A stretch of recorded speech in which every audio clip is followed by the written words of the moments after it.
দেখিস পারি না পারি, কি করতে পারি। আমার এক নাম যেমন রহমান, আমার এক নাম যেমন রহিম, আমার এক নাম যেমন গফফার, আমার এক নাম যেমন গফুর, আমার আরেকটা নাম কিন্তু কহ্হার। আরেকটা নাম কি? কহ্হার। আমার গফফার নামও আমার নাম, গফুর নামও আমার নাম, মানে পরম ক্ষমাশীল। রহিম রহমান পরম দয়াশীল, এটা আমার নাম। আবার কহ্হার চরম, কি বলা হয়, চরম চরম রাগী, চরম শক্ত, চরম কঠোর, এটাও কিন্তু আমার নাম। আমি কয়টা নামের আত্মপ্রকাশ করবো আর দুই একটারে বাদ রাখবো, ওই স্বভাব আমার না। যেটা যখন আসে তখন সেইটি দিয়ে আমল করব। তো যখন কহ্হার নাম দিয়ে ধরা শুরু করব, তখন তুমি বুঝবা যে তুমি মন চাহি জিন্দেগি করছো আর আমি তোমারে অনায়াসে ছাড়িয়ে দেব, অত সস্তা না। তো চালাক জ্ঞানী হুঁশিয়ার কে? যে নিজেকে নিজে দিনদার বানায়, ওরা আবু আমিল আলিমা বাদাল মউত, পরকালের জন্য আমল করে প্রস্তুতি নেয়। আমরা কখনো বোকার পরিচয় দেব না। এই সবে বরাতে 2 কেজি জিলাপি কিনে মসজিদে দিয়ে হুজুরের দায়িত্ব দেয়, হুজুর আমারে আর আমার আব্বারে বেস্টে ফাটাই দিয়ে আমি একটু বিড়ি খেয়ে আসি। আজ তো দাতাল না, 2 কেজি জিলাপি দিয়ে কয়ভাবে এটা বেচতে যাবে, তার দায়িত্ব দিয়েছে হুজুর রে। আর মসজিদের মুসল্লিরা দোয়াই রোগে বেচতে দেবে, আর উনি বিড়ি খেয়ে বেড়াবে বাড়ি দিয়ে। এটা সম্ভব না। যদি তাই এত সস্তা হতো, তাহলে আব্দুল গফফার সাহেব শেষ রাত্রে উঠে শীতের রাত্রে তাহাজ্জুদ পড়তেন না। মুফতি ইসমাতুল্লাহ কাসেমি শীতের রাত্রে উঠে গোসল ফরজ হইলে কইরা তারপরে দাঁড়ায় দাঁড়ায় তাহাজ্জুদ পড়তেন না। সাহাবাই কেরাম মাঠে ময়দানে যাইয়া বউ বাচ্চাকে এতিম করে রেখে গলা কাটায় দিতে না, যদি 2 কেজি জিলাপি দেই বেচতে কিনা সহজ হতো। আল্লাহ পাক রব্বুল আলামিন উভয় দিকের কথা বলার জন্য আমাদেরকে অর্ডার করেছেন। আম্বিয়া আলাইহিমুসসালাতু ওয়াসসালামকে আল্লাহ তাআলা রুহের জগতে আলাদা বাছাই করে নিয়ে, নবীদের সংখ্যা 1 লক্ষ, মতান্তরে 2,24,000, এটা না। নবীদের সংখ্যা অসংখ্য, এটা আল্লাহ ছাড়া কেউ বলতে পারবে না। কাকে কোথায় কখন নবুয়তি দিয়ে কাজ নেছে এটা আল্লাহই জানে। তাই ছাড়া মানুষের মধ্যে নবী আলাইহিস সালাম জানতেন, তিনি আমাদেরকে সংখ্যা সঠিক বলে যান নাই। জিবরিল আলাইহিস সালাম জানতেন, যেহেতু উনি সব নবীদের কাছে আমাদ রপ্ত করেছেন, আসা যা করেছেন। তো মূল কথা হলো নবীদের সংখ্যা আল্লাহই ভালো জানে। যত নবী আল্লাহ তাআলা দুনিয়ায় পাঠিয়েছেন, খেয়াল করি, কোন নবীকে আল্লাহ তাআলা শিল্পপতি হওয়ার জন্য দায়িত্ব দেয়নি। কোন নবীকে আল্লাহ তাআলা বিশ্ব জমিদারি করার জন্য বলেন নাই। কোন নবীকে আল্লাহ তাআলা এজন্য পাঠায় নাই যে তুমি 1-150 বিয়ে করবা আর ছেলে মেয়ে জন্ম দিবা, উম্মত বাড়াবা, আমার বান্দা বাড়াবা, এ দায়িত্ব সেটা না। এগুলো নৈতিক, এগুলো কি বলা হয় আভ্যন্তরীণ রুচি, এটা নৈতিক দায়িত্ব। বাকি মূল দায়িত্ব হলো যে কাজের জন্য আল্লাহ তাআলা নবীদেরকে পাঠিয়েছেন, সেটা হলো মানুষের কাছে আল্লাহর বাণী পৌঁছে দেওয়ার জন্য, হেদায়েতের জন্য, দাওয়াতিল আল্লাহ, আল্লাহ ভোলা মানুষকে আল্লাহর দিকে ডাকার জন্য। তো এবার এই কাজের জন্য আল্লাহ তাআলা বাছাই করেছেন 2.5 থেকে 3 লক্ষ বা তার চেয়েও বেশ কম নবী রসুলকে রুহের জগতে বাছাই করে নিয়ে আলাদা একটা জায়গায় বসাইয়া রব্বুল আলামিন নিজ হাতে নিজ জবানে তাদেরকে বয়ান করে প্রশিক্ষণ দিয়ে তাদের চরিত্রকে সেভাবে গঠন কইরা, যাতে কিয়ামত পর্যন্ত কোনো মানুষ কোনো নবীর চরিত্রের উপরে চুল পরিমাণ, তিল পরিমাণ কলঙ্কের দাগ লাগাইতে না পারে, এমন পুত ও পবিত্র যোগ্যতা দিয়ে আল্লাহ তাআলা দুনিয়ায় পাঠিয়েছিলেন। বিশ্বাস হয় কি না? একটু বলেন, হয় কি না? কোন নবী রসুলকে আল্লাহ তাআলা এভাবে চরিত্রহীন করে পাঠায় নাই। যেভাবে অমুসলমানরা নানানভাবে আমাদের নবী সম্পর্কে সমালোচনা করে, কটূক্তি করে, এটা তাদের ব্যাপার। গ্রাম্য বাংলায় বলে, আমাদের ওদিক বলে, আপনাদের ওদিক বলে কিনা জানি না, নিজে যেমন ডেমনি পাড়ার মানুষটা মনে করে তেমনি। এরকম একটা কথা আছে, নিজে যেমন ডেমনি পাড়ার মানুষটা মনে করে তেমনি। রাতের বেলায় এক পুকুরে 3 কোনায় 3 জন গোসল করতেছে, রাত 3টে, 3:30, 4টের দিক। তো এই 3 গোসলওয়ালা 3 কারণে গোসল করে, কিন্তু 3 জনে মনে করে যে আমিও যে কারণে গোসল করি উনিও মনে হয় সেই কারণে গোসল করে। একজন ফরজ গোসল হয়েছে, ফরজ গোসল আদায় করতেছে, যে নামাজ পড়তে যাইতে হবে, ফরজ গোসল আদায় করতেছে। আর একজন চুরি এরিয়া এসে গায়ে মাটি মুটি মাইছে, সেই মাটি ধোয়ার জন্য গোসল করতেছে। আর একজন প্রত্যেক রাত্রে তাহাজ্জুদের আগে গোসল করা তার অভ্যাস, গোসল করে তাহাজ্জুদ পড়ে, সেই লোক তাহাজ্জুদের গোসল করতেছে। এবার 3 কোনায় 3 জন এক জায়গা তো না, প্রত্যেক একজন আর 2 জন সম্পর্কে নিজে যে জন্য গোসল করতেছে সেই মন্তব্য করবে না? যেজন ফরজ গোসল করতেছে সে মনে মনে কয় না না এ কাজ খালি আমি একা করি না, আরো মানসি করে, ওই তো ওই যে দুইজনও পাইছি সাথে। আর যেজন তাহাজ্জুদের জন্য গোসল করতেছে সে শুকর আদায় করতেছে, আলহামদুলিল্লাহ আল্লাহ এই এলাকায় খালি আমি একাই তাহাজ্জুদ পড়ি না, আরো মানুষও তাহাজ্জুদের গোসল করে। অথচ তার মধ্যে একটা চোর, আর দুইজনের মধ্যে একটা কি, যে চোর সে গোসল করে আর কয় চুরি খালি আমিও রি তাই ভাবছিলাম, আরো চোর আছে। অথচ ওই দুইজন কেউ ফজর পড়বে আর কেউ তাহাজ্জুদ পড়বে। আর একে আর আরবিতে বলে আলমারউ ইয়াকিসু আলা নাফসিহি। প্রত্যেকটা মানুষের স্বভাব হলো অন্য মানুষকে নিজের সাথে তুলনা করা, নিজের মতো ধারণা করা। যারা আমার নবী সম্পর্কে কটূক্তি করে, নবীকে চরিত্রহীন বলে, আমি বলবো তারা নিজেরা চরিত্রহীন বলে মনে করে নবীরাও এইরকম। আসতে বল টের পান নাই? যারা নবী সম্পর্কে কটূক্তি করে, নবীকে চরিত্রহীন বলে, নবীদের চরিত্রের উপরে কি বলা হয় সমালোচনা করে, তারা নিজেরাই ওই সমালোচনার অধিকারী, তারাই নিজেরাই ওই দোষে দোষী, যার কারণে মনে করে আমিও যেমন খারাপ ওনরা মনে এরকম খারাপ। তাই আল্লাহ পাক নবী রাসূলদেরকে পবিত্র করে বানিয়েছে।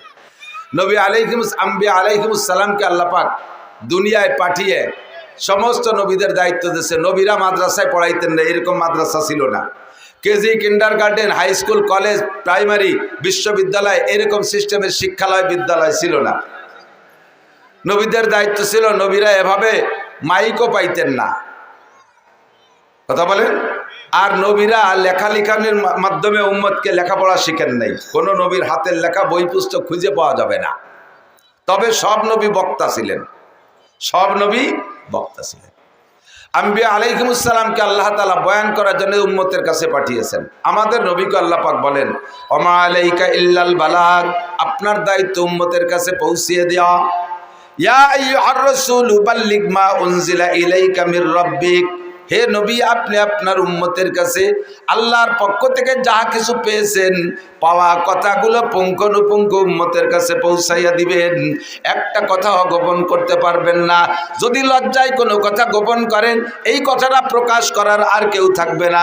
যেহেতু মা কানা মুহাম্মাদুন আবা আহাদিম মির রিজালিকুম ওয়ালাকিন রাসূলুল্লাহি ওয়া খাতামান নাবিয়্যিন, আপনার পরে আর নবী আসবে না। আগে যত নবী পাঠিয়েছি একজন নবীর কাছে কিছু শরীয়ত দিয়েছি, পরবর্তীতে আরো নবী আসবে বিদায় সম্পূর্ণ শরীয়ত ওই নবীর কাছে দেই নাই। যেগুলো বাকি ছিল পরের নবীর মাধ্যমে দিয়েছি, এরপরে যা বাকি ছিল পরের নবীর মাধ্যমে পাঠিয়েছি। কিন্তু আপনি চলে যাওয়ার পরে আসমান থেকে শরীয়ত বহন কইরা উম্মতের কাছে নেয়ার মতো আর কোনো নবী নাই। কাজেই আপনার কাছে কিয়ামত পর্যন্ত আনেওয়ালা ছোট বড় সব মানুষের প্রয়োজন সাপেক্ষে যত শরীয়ত লাগবে সব আপনার কাছে দিয়েছি। এর একটা কথাও আপনি লজ্জায় গোপন করবেন না, কোনো ভয়ে গোপন করবেন না। নেতারে ভয় পেয়ে গোপনে ওই কথাটা গোপন করবেন না। মেয়ে ছেলেদের কাছে নিজের কন্যার মাসালা, মেয়েরই মাসালা জিজ্ঞাসা করেছে আপনার মেয়ে, তারপর আপনি লজ্জায় কথাটা বলবেন না, এরকম যেন হয় না। ফাইল্লাম তাফাল, যদি সব কথা উম্মতের কাছে না পৌঁছায় দেন, ফামা বাল্লাগতা রিসালাতা, প্রমাণিত হবে আপনি আপনার রিসালাত আর নবুয়তের দায়িত্ব সঠিকভাবে পালন করেন নাই। আপনাকে আমার কাঠ গড়ায় দাঁড়াতে হবে। এই সাউন্ড কম, মাইকে টানতেছে না, বুক ব্যথা হচ্ছে। বাইরে ভালো আছে, মাইক্রোফোনে টানতে হচ্ছে। ফাইল্লাম তাফাল ফামা বাল্লাগতা রিসালাতা, সব কথা না পৌঁছাইলে আপনাকে আমার কাঠ গড়ায় দাঁড়ায় জবাব দিয়ে যেতে হবে। মেয়েলি মশালাও যদি হয় আপনার মেয়ের মশালা, সেটা আপনি গোপন করতে পারবেন না। এই মশালার ভিত্তিতে সাহাবায়ে কেরাম তো যুদ্ধে যাইতেন দূরে দূরে। হুজুরের জামাতা হযরত আলী, হুজুরের জামাতা হযরত উসমান, তাই না? দুনিয়ার অনেক জায়গায় অনেক কথা বলা যায়। খেয়াল করেন, পুরুষরা পুরুষের সাথে বা পুরুষরা মেয়েদের সাথে অত গোপন কথা বলতে পারে না, মহিলারা মহিলাদের সাথে যত গোপন কথা বলতে পারে। সাউরি বিটার বোর সাথে একেবারে পেটের ভিতরে সব কিছু খুলিও বলতে পারে, শুনতেও পারে, কিন্তু তাই বলে শ্বশুর জামাইয়ের কাছে অতটা কথিও পারে না, শুনতেও পারে না, ঠিক না? বাপের ছেলের সাথে আভ্যন্তরীণ অনেক কথা বলতে পারে না, বলে না, কিন্তু মারা মেয়েদের সাথে একেবারে এ টু জেড সব বলা বলি করে। নবী আলাইহিস সালাতু ওয়াস সালাম যখন এই অর্ডার পেয়েছেন, অর্ডারটা পালন করার জন্য একটা লাইন লাগবে, মেয়েলি মশালাগুলো সাপ্লাই দেওয়ার জন্য একটা পথ লাগে, মেয়েদের মাধ্যমে পৌঁছাবে। খাদিজাতুল কুবরা রাদিয়াল্লাহু তাআলা আনহা বেঁচে নাই, স্ত্রী সবে মাত্র শুধুমাত্র সিদ্দিকা আয়েশা, তাও অল্প বয়সী মেয়ে। মুজাহিদিন সাহাবায়ে কিরাম বাহিরে বাহিরে যুদ্ধে যায়, লম্বা লম্বা টাইম বাইরে থাকে।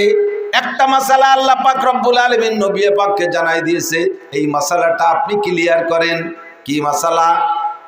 হযরত ফাতেমাকে ডাইকে বলছে, মা ফাতেমা, তোমার স্বামী আলী যুদ্ধের একজন মর্দে মুজাহিদ, কখনো কখনো সেনা প্রধান হয়ে কোথাও যাওয়া লাগে, লম্বা লম্বা টাইম সফরে থাকা লাগে।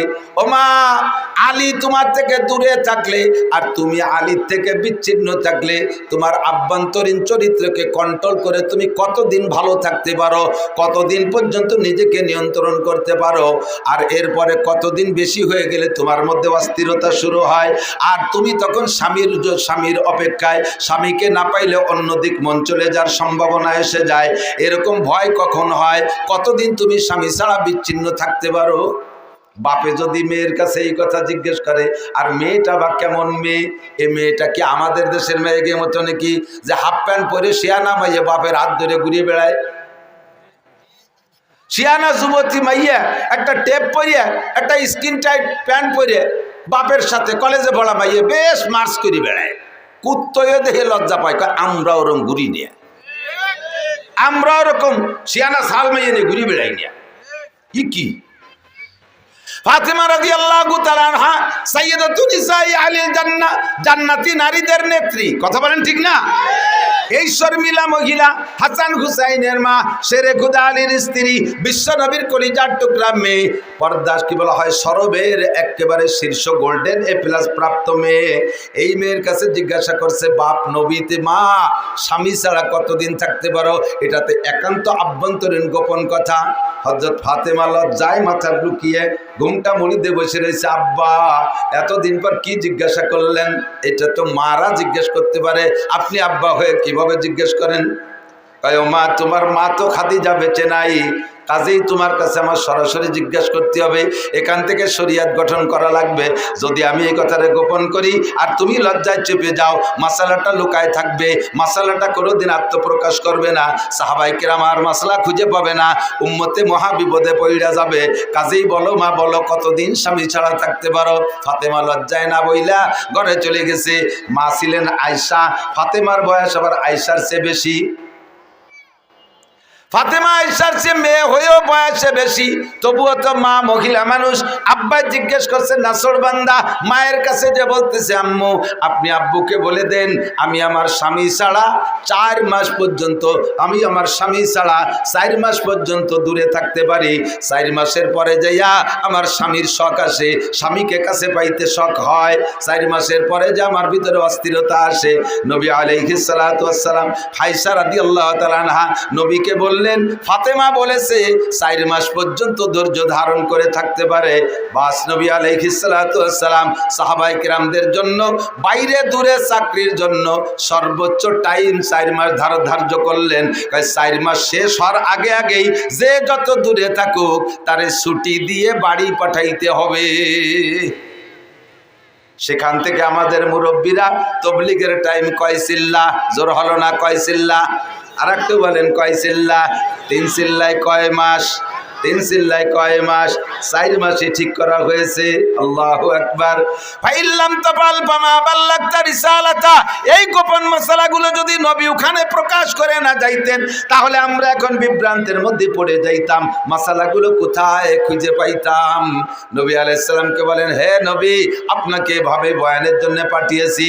ইয়া আইয়ুহার রাসূল, ইয়া আইয়ুহান নাবিয়্যু, হে আমার প্রিয় নবী, ইন্না আরসালনাকা, নিশ্চয় আমি আপনাকে প্রেরণ করেছি শাহিদা ওয়া মুবাশশিরা ওয়া নাযীরা ওয়া দাঈয়ান ইলাল্লাহি বিইذনিহি ওয়া সিরাজাম মুনীরা।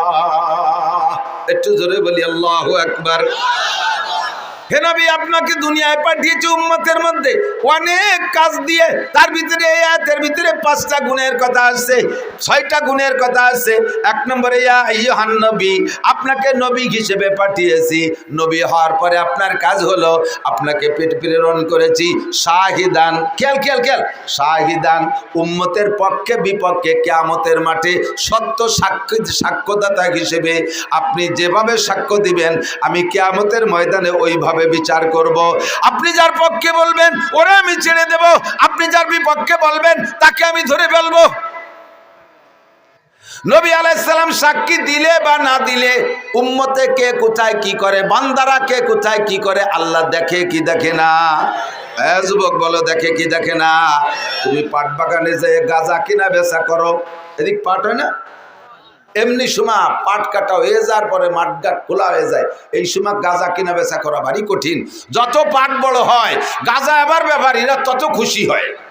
খুব নিরাপদ জায়গা, কারণ পুলিশও জায়গা যে দায় ধরতে পারবে না, জড়ায় গড়ায় পুলিশ যাবে। তুমি যে জায়গা দাঁড়াইয়া যা করো না কেন, মা ইয়ালফিযু মিন কাওলিন ইল্লা লাদাইহি রাকিবুন আতীদ, মুখ থেকে যে কথা বের করবা সে কথা ফেরেশতারা, গোয়েন্দা ফেরেশতারা কাঁধে বসে লেখে এবং সব অডিও ভিডিও করে রাখে। সাথে সাথে আমার আল্লাহ দেখে কি দেখে না?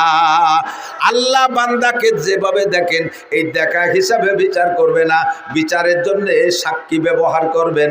আর সত্য সাক্ষী হবে আমাদের জন্য আমাদের নবী। বলেন না সুবহানাল্লাহ। আল্লাহু আকবার। নবী পাক বললেন আল্লাহ আমি সাক্ষী দেব কাদের পক্ষে বিপক্ষে? আমার সামনে যারা আছে এদের সম্পর্কে বললে সত্য হবে, যারা চলে গেছে পিছনে, আর যারা সামনে আমি মারা যাওয়ার পরে আসবে তাদেরকে তো দেখি নাই আর দেখব না, তাদের ভালো মন্দ আমি কিভাবে বলবো? আল্লাহ পাক রব্বুল আলামিন বলেন বন্ধু আপনার জন্য আমি একটা কম্পিউটার দিয়েছি, শাহরু রমাদান আল্লাযী উনজিলা ফীহিল কুরআন হুদাল লিন-নাসি ওয়া বাইয়িনাতিম মিনাল হুদা ওয়াল ফুরকান। আপনাকে একটা কম্পিউটার দিয়েছি, ওই কম্পিউটারের ভিতরে আদম থেকে নিয়ে নয়, শুধু আমার সৃষ্টির সূচনা থেকে নিয়ে আপনি পর্যন্ত, আপনি থেকে কিয়ামত পর্যন্ত যা ঘটেছে আর ঘটবে, যা এসেছে আর আসবে, যা আবিষ্কার হয়েছে আর হবে, যা ছিল না আর যা কি বলা হয় হবে, এই সবগুলো ওই কম্পিউটারের মধ্যে আছে। আপনি শুধু সফটওয়্যার চেঞ্জ করবেন, আপনি পৃষ্ঠা উল্টোবেন আর এক একটা করে দেখবেন, আর ওই কম্পিউটার দেখে দেখে আপনি যেভাবে যা বলবেন ওই কথা কেউ অস্বীকার করতে পারবে না, কারণ কম্পিউটারের নামে আমি লিখে দিয়েছি জালিকাল কিতাবু লা রাইবা ফীহি। আল্লাহু আকবার। এই কিতাবের মধ্যে কোনো সন্দেহ নাই, এই কম্পিউটারের মধ্যে কোনো সন্দেহ নাই। ব্যক্তি জীবনের সংবিধান, পারিবারিক জীবনের সংবিধান, অর্থনৈতিক জীবনের সংবিধান, সামাজিক জীবনের সংবিধান, রাজনৈতিক জীবনের সংবিধান, আন্তর্জাতিক জীবনের সংবিধান, সম্পূর্ণ সংবিধান ওই কম্পিউটারের ভিতরে আছে। কম্পিউটার নাম হলো আল কোরআন। একটু জোরে বলেন কি কিতাব? কম্পিউটারের নাম কি? যে 6টা বিধানের কথা বলেছি কোরআনে আছে না নাই? হুজুর বলেন মান জাআলাল কুরআনা আমামাহু, যে ব্যক্তি কোরআনকে সামনে নিয়ে চলবে, কোরআনের ভিতরে তার সবকিছু দেখতে পারবে। কোরআন একটা আয়না, কোরআন একটা গ্লাস, কোরআন একটা কম্পিউটারের সফটওয়্যার, ওর ভিতরে তুমি দেখতে পারবা, ওর ভিতরে সব দেখতে পারবা। তোমার ব্যক্তি জীবনের প্রয়োজন সব ওর মধ্যে আছে, পারিবারিক জীবনের সব কিছু ওর মধ্যে আছে, তোমার অর্থনীতি ওর মধ্যে আছে, তোমার সমাজনীতি ওর মধ্যে আছে, তোমার রাজনীতি কোরআনের মধ্যে আছে না নাই? কথা বলেন আছে না নাই? তোমার আন্তর্জাতিক নিয়ম কোরআনের মধ্যে আছে। কাজেই কোরআনকে সামনে নিয়ে যে ব্যক্তি চলবা, ওর চলাটা, ওর জীবন বিধান, ওর জীবন যাপন হবে আল্লাহ চাহি রব চাহি জীবন যাপন। আর যার জীবন যাপন হবে রব চাহি, নবী পাক বলেন কাদাহু ইলাল জান্নাহ, হাসরের মাঠে কোরআন খানকে আপনার সামনে ছেড়ে দেওয়া হবে, আর কোরআন আপনার হাত ধরে দেয়াত কো আপনার হাত ধরে বেচতে নিতেও না, কোরআনে হাত ধরে বলবে তাল মাই আমার সাথে আসেন, কাদাহু ইলাল জান্নাহ, কোরআনে হাত ধরে টানতে টানতে জান্নাতের মধ্যে পৌঁছাইয়া দিবে। বলেন সুবহানাল্লাহ। ওয়ামান জাআলাল কুরআনা খালফা যারিহি, আর যে ব্যক্তি কোরআনকে পিছিয়ে রাখবে, কোরআনের সংবিধান ভালো লাগবে না, কোরআনের আইন পছন্দ হবে না, কোরআনের আইনকে জুলুম মনে করবে, আছে না নাই? কথা বলেন। যে যেমন তার স্বভাবও, কোরআনের আইন সবার ভালো লাগার কথা না, সব জিনিস সবার ভালো লাগেও না। কথা কর না কে? আতর, আতর ভালো না মন্দ? আতর আপনাদের ভালো লাগে সবাই? Thank you, welcome. আতর ভালো লাগে না এরকম কোনো মানুষ আছে? আছে। মেথররা আতর পছন্দ করে না। সুইপার ওই যে শাড়ি পায়খানা পরিষ্কার করে না, ওরা ওকে পকেটে জীবনও আতরের শিশি পাবেন না। কোদাল একখান গাড়ে, বালতি একটা হাতে, আর সাথে একটা কেরোসিনের টব, আতর নাই। মেথররা আতর সহ্য করতে পারে না। আর সুসো চেনেন? শিখে ওই যে ইঁদুরির মতো রাত্রি টিপ মারে,